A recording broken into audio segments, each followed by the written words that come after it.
What's up, guys? Welcome to the Nerd Talk Podcast, Nerdy Talk for Nerdy fans. I'm your host, Remington Keyes. We're back here with Matt Lane Fitness. As you saw in our last episode, we had Matt Lane talk about some news topics that were going on in the movie world. Now we're gonna get into talking about more of the movies that he likes. What's the toughest movie and show you've had to watch for Holden's channel? What was the toughest thing you had to get through, toughest thing to watch? Honestly, Star Wars was the toughest. It really, really was. Which I know anybody that hears that automatically screams death threats at me. But it was, for me, it was like I had no nostalgia built into it. I didn't grow up at all, so I had nothing to start with. I didn't. So, some folks grew up with it literally seeing the first one ever. I didn't have that piece of like, this is groundbreaking, holy crap, something like this has never been done.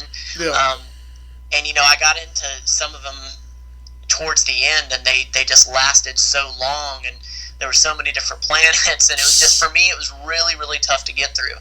Now, I will say the ninth one, which I've been raked over the coals in the comments for this too, the ninth one I did see in theaters. Yeah. My experience was 10 times better. You have an IMAX screen in front of you, the stereo, the audio is fantastic. So I actually liked it pretty well, but I think it was because of the environment. But I'd have to say, as a whole, yeah, Star Wars was tough for me to get through. I was laughing at that review so hard because the movie you liked, like before you even did the ninth one, was the one that made me quit watching Star Wars. That's what I've been told, man. People have hated on me so hard for that. They're like, yep, yeah, of course. The worst one is the one that you like. I take it with empathy. I really do. I watched episode 7 in the movie theater, okay? Sure. I used to live with my niece, and my sister used to live with me, so I helped kind of raise her kids a little bit. Okay. So I made them watch like Star Wars from episode 1 to episode 6, right Okay. before episode 7 came into theaters. And I watched episode 7 with them, and I could not watch another Star Wars movie after that. Wow, really? See, and that was that was the first one that I was like, all right, I liked it. That one was pretty good compared to the others. That's so funny. I literally was like, I'm never again watching a Star Wars movie. I literally felt like it was J.J. the director. It was what he wanted to do was, I want to direct Star Wars, the original Star Wars, so badly. I want to remake the original Star Wars so badly that I'm just going to make this one into what I want to do. You know? Okay. And I feel like Disney played it too safe. Okay, see, and that was going to be my next question, expound on that. So, obviously it was a turning over the new leaf with all the new characters and all that, but, it's been interesting to me to hear so many different perspectives, and, some people being like, well, it's still Star Wars, so I'm going to love it, and then some people it's been very, divisive, and some people being like, this is not how it was in the OGs, and it's just, I'm done. So, I don't know, do you feel almost insulted from it? Because that's seriously the vibe that I felt like, as a fan, so many people were expecting something new. We were expecting, because if you watch all the first 6, whether they're good or bad, it's always something new. That none of them copy the story of each other. Okay. That makes sense. For the new ones to just be like, oh, we're going to copy and paste. And then, and 23% of it's new. We're only going to give you a little bit of it that's new. You know? Okay. To me, it felt like, well, that's just what the heck? You guys fired George Lucas, the creator, to give us crap. You know? And, that's just how I felt. Taking my point with a grain of salt, because I also like Jar Jar Binks. Oh wow, yeah, man, you are few and far between. I mean, I'm hated by Star Wars fans too, because I grew up. I watched the original trilogy when it was re-released in theaters Okay. as a kid. So I've seen every Star Wars movie in theaters. Okay. And I didn't grow. I mean, I grew up with it, but like I didn't. I'm not like a kid from the '70s, so I didn't Right. really like grow up with it. Right. But like, Episode 1 came out when I was still young enough to like Jar Jar Binks. And Okay. I still have that in my that was my nostalgia, you know. Wow.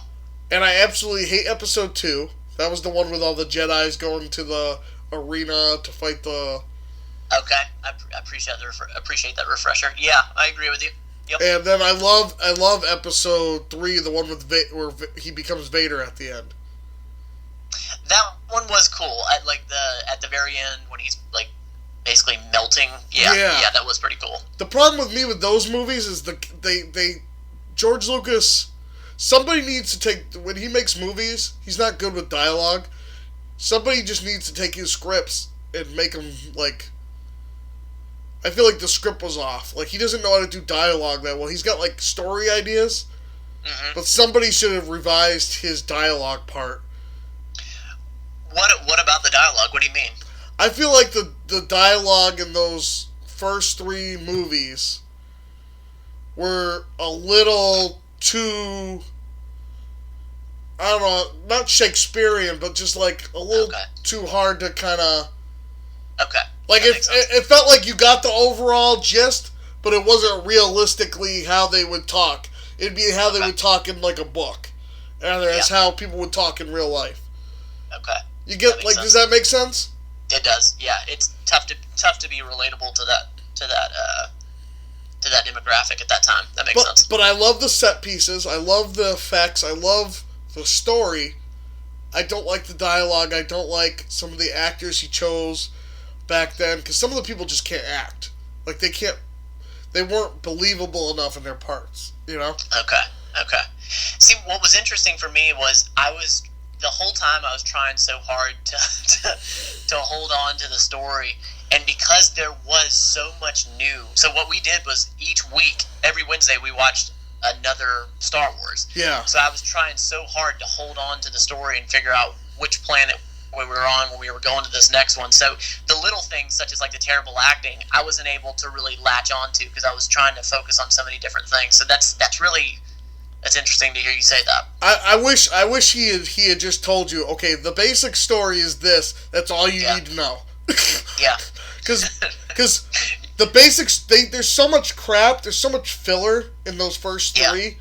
Like it feels like that. All you need to know is, okay, Palpatine's the bad guy. Nobody knows he's the bad guy, and he's trying to convince this guy to be a bad guy. Like that's the big story of those first 3. You know, that would have been good for my ADHD brain for sure.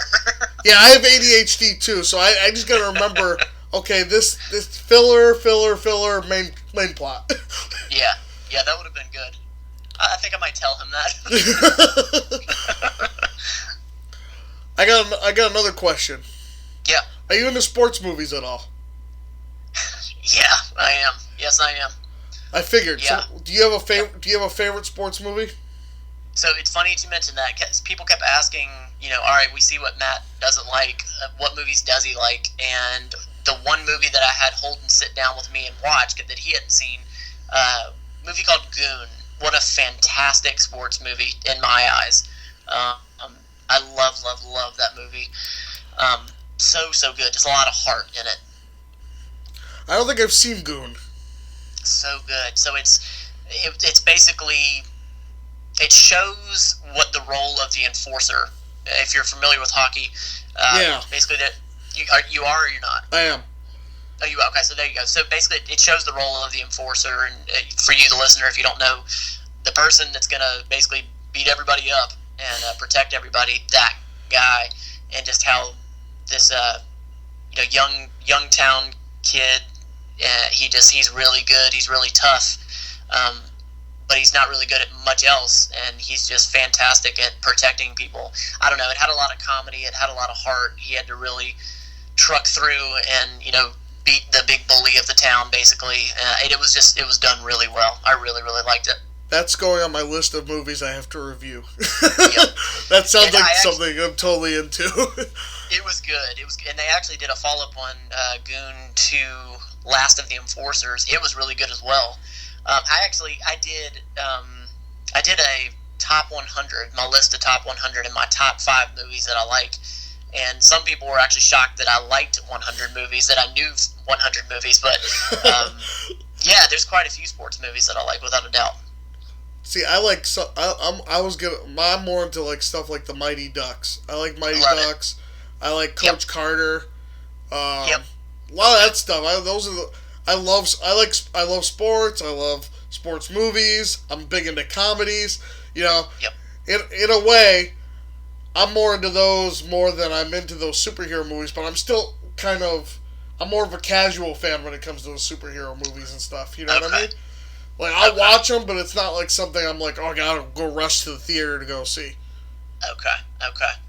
Well, you know, there is one thing that I have to sort of like thank Star Wars for, is that like that video started holding an eye to make more of these, and now we've done like 12 or 13 of these, and it's made me realize that I truly enjoy a character-driven movie. I didn't know that until we started doing this, and like I have been able to latch on to some of the Marvel because of the character-driven plots. Yeah.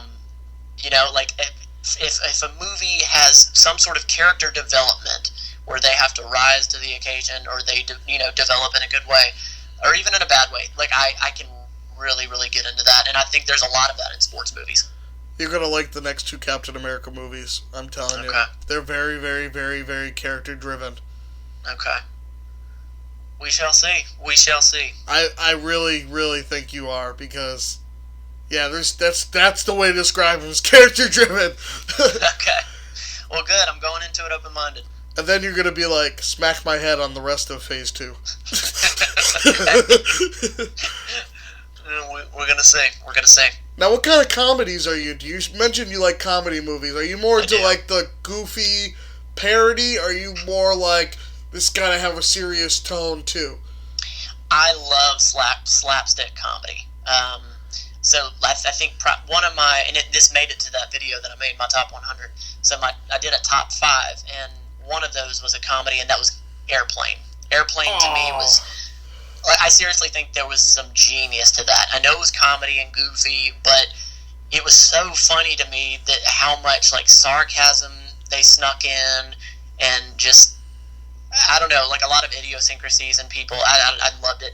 So slapstick comedy, like I love Tommy Boy. There was a comedy way back in the day called Trapped in Paradise. Home Alone's not really a comedy. I mean, you can Christmas consider Vacation. it. I love Christmas Vacation. Yeah, that was fantastic.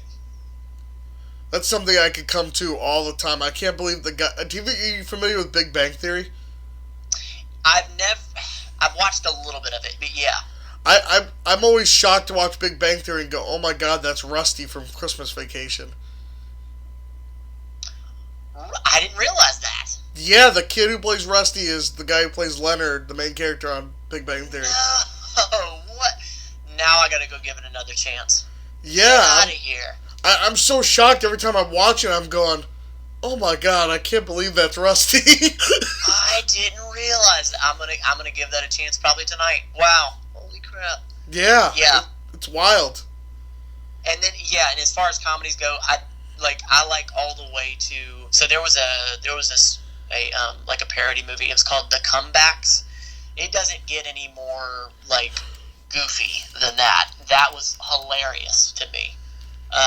Anything born out of like Three Stooges, like that style, I love it. It like Jim Carrey. Oh my god, I have a lot of influence even to today of Jim Carrey and like Ace Ventura, The Mask, and a lot of what he touched back in the day. My brother, he's 5 years younger than me. He had never seen Austin Powers. I just showed him the Austin Powers trilogy. He goes, how have I never seen these movies? He goes, I get where a lot of Family Guy gets their jokes now, he said. Yep. He said, because it's a lot of Family Guy humor. Yep, yeah. Yeah, and that's just it. That's been Family Guy has been the only animated series that I've ever been like, I love this. I love this. I just recreated a live-action Cleveland show theme song. Really? Yeah, I just did a shot-for-shot Cleveland show theme song on my channel. I gotta watch that. Cleveland show was great for when it was around. Oh, I know, I loved it. I actually liked it a little bit more than Family Guy because the protagonist was a little bit easier to get along with, you know? He wasn't. I agree with that. Makes sense. That's a good way to put that. Yeah. He was like, I don't know, he was just a little bit less goofy to follow, you know? Yeah, you're right. He had a little bit more that was a little more, like you said, you could come back to him and expect a little bit. Yeah. Yep, that was a good show. The Simpsons is a little hard to watch because my dad reminds me of him too. See, I don't know why The Simpsons I haven't been able to get into. And what I didn't realize for a long time is that Family Guy, they got a lot of motivation from The Simpsons. Oh, I have a whole history with The Simpsons. My dad actually thinks it's based off our family. Really? Honestly, he had met some of the producers when they went to UMass Amherst, and get out of here. He goes, it was like 2 years after I had met them, that they started working on The Simpsons, and he's looking at it, he goes, my son skateboards like that, my daughter's like into all that science stuff like Lisa, and he goes, and I have another daughter, he goes, and those are the stuff I do at work. He goes, these guys must have saw me at work one day and go, we gotta add these qualities. That's what we gotta do. Like, my dad is convinced that it's based on, because he met, like, passing by, because they were there. He's going, wait a minute. This is too familiar, Well, what's up with them predicting the future? Because that crap has happened way too many times. So from what I hear is that they hear stuff in Hollywood and they add it to the show and then it ends up being true. Really? Yeah. That's nuts. So they'll hear like a rumor, people talking about it, then they'll add, that'll be a funny thing for the show. Yeah, and then what it do they happens lose by doing it? Interesting. Huh. Like they'll be like, oh, that's a funny idea. It probably wouldn't happen, but we'll just add it, and then it ends up happening. And then Trump becomes the president. That's crazy. Yeah. So, yeah, I like my kind of comedy. I don't know if you're a fan of the Kevin Smith movies.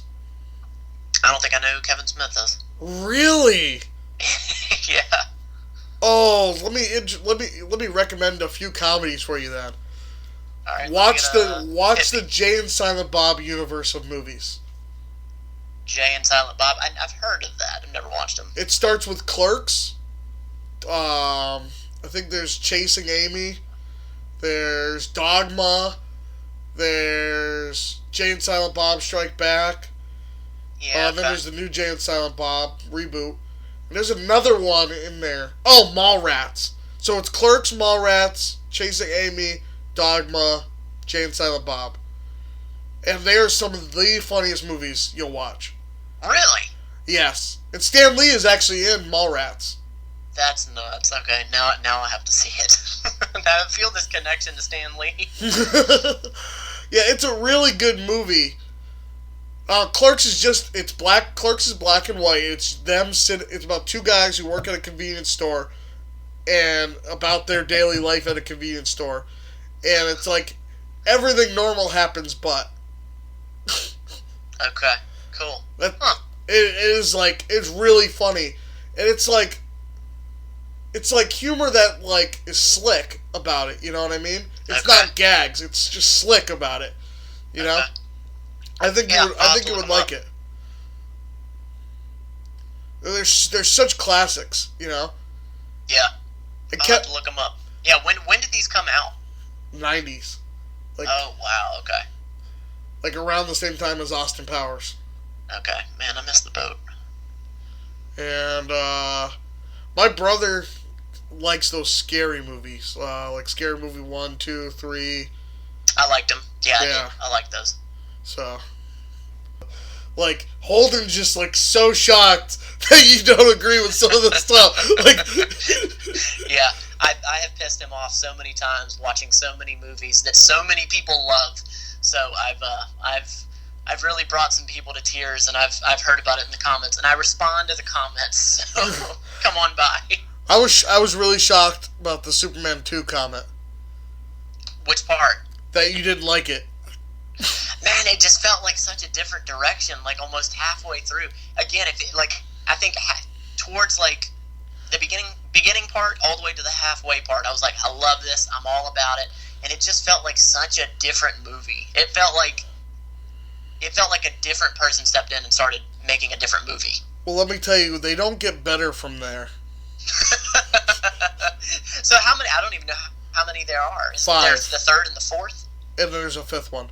Oh, man, okay. And the 5th one, they replaced the actor with sure. Brandon Routh.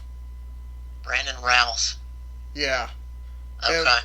And then it's funny because the 4th one has a callback now to the CW shows. I don't know if you're aware CW does superhero shows. No, I didn't know that. So CW is like the place to watch superhero shows. They have The Flash, Arrow, Supergirl, Superman, Legends Tomorrow, which is basically a Justice League show. Just like all kinds of superhero shows, right? Okay. And the guy who plays Lex Luthor is the brother from 2.5 Men. Okay. And he played Lex Luthor's nephew in Superman 4. Wow. So now he's playing Lex Luthor on the superhero TV shows. So it's like a whole callback. That's cool. Okay. Yeah. Huh. But like you said, the last 3 weren't really supported. They didn't. Not a lot of people liked them. Oh my God, they're terrible. They are really, really hard to get through. And then they tried to do 2 spin-offs called Supergirl and Steel. They had Shaq playing Steel. Shaq can't act for crap. Can't act himself out of a wet paper bag. See, now I kind of want to see it. You built it up unintentionally. Oh, ask Holden. I'm sure he'll tell you all about it. It's terrible. If you guys want a bad movie to watch Supergirl and Steel. Oh man, they're just awesome. Terrible. That's awesome. Yeah, we just might. You never know. Anything's up for grabs, especially when we get done with Marvel. But that's the end of our show. Awesome, man. I appreciate you having me on. So, tell my fans where they can find you. Yeah, thanks, man. I appreciate it. Plug your stuff. So, on YouTube, it's Matt Lane Fitness, and my friend Holden, he's doing a lot of the videos that he and I are doing together at his channel, Holden Hardman.